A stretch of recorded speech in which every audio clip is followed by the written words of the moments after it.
আসসালামু আলাইকুম বন্ধুরা, তোমরা কেমন আছো জানি না। আমি খুবই ইনশাল্লাহ ভালো আছি আপনাদের দোয়ায়। আজকে আমি নতুন একটা রেসিপি নিয়ে আপনাদের সামনে হাজির হয়েছি। কই মাছ দিয়ে আলু দিয়ে আমি ঝাল পেঁয়াজ মাখিয়ে দিয়ে এটা দিয়ে মাছ দিয়ে আলু দিয়ে ঢেলে দিয়ে মাখিয়ে সুন্দর করে আওতা আওতা ঝোল রেখে নামিয়েছি। দেখো কত সুন্দর হয়েছে বন্ধুরা, খাইলে আবার মন চাবে। এই আপুর রান্না বারবার মন চাইবে খাইতে। আপনাকে দাওয়াত রইল ইনশাল্লাহ।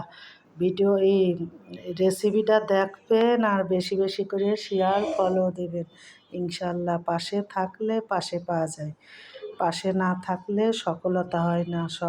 সবার জন্য সফলতা লাভ করতে পারবে, সবাইকে সবাই দিলে ইনশাল্লাহ।